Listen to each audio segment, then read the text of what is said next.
Okay, so back to what we were just talking about, which is how do we connect our newest movement pattern? Newest movement pattern was the narrow and push. And how can we do that when we start to pivot? So let's go with a lead leg pivot again, and we'll be stepping around the lead leg. So instead of shifting backwards, we're going to come around the front. So can I narrow this while I'm pivoting? Yeah, and then I can create my thrusts. So I could be pivoting, narrowing, and then creating a decent step-in position. So it's going to kind of make those synapses fire. Let's go 2 minutes more here and we'll call it a day. So let's give that a bit of a try. So I'm going to go right leg forward to start this time. I'm pivoting. If we did just our straight pivots, we'd be taking our left leg, we'd be doing a quarter turn. Everything comes around nicely. Last time we went quarter turn, settle, push.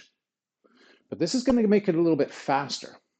We're going to go quarter turn, catch up, push. Quarter turn, catch up, push. Keep working with that. Quarter turn, slide in, push out to find your neutral. Quarter turn, step up, push. Quarter turn, step up, push. So now see that the speed that we're starting to turn and engage. We're turning, we're engaging, we're turning, we're engaging.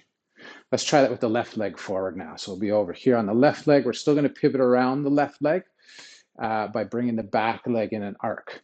But as we make that arc, we're going to choke up so that we can push out. We're going to pivot and choke up so we can push out. Pivot, choke up, push out. Pivot, choke up, push out.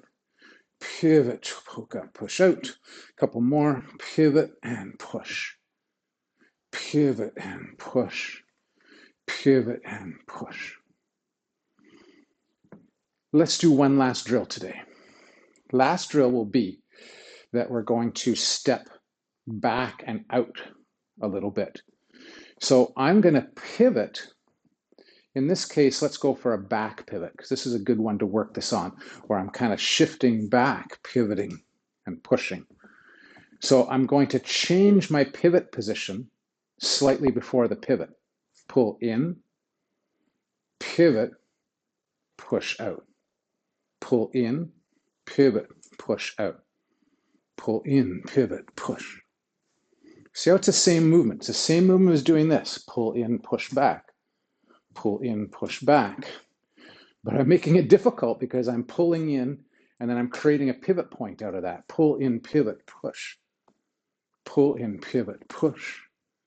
Pull in, pivot, push. A couple more. Pull in, pivot, push. Let's try it with the other leg forward. So we're going to sneak that foot in. We're going to use it as a rotation point, and then we're going to drive ourselves out. Pull in, pivot, push. And what's interesting is you can kind of create some of the pivot on the pull in, especially if I'm doing this kind of inside turn. I'm turning and creating a bit of my pivot by adjusting that lead foot. Turn, adjust, come in, turn, adjust, come in, pull in, pivot. So I'm not waiting for this pivot.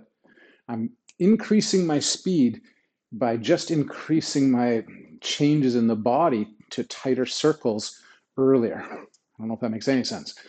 In and pivot, in, pivot, push, in, pivot, push. Doesn't have to be dramatic pull in, just slight change.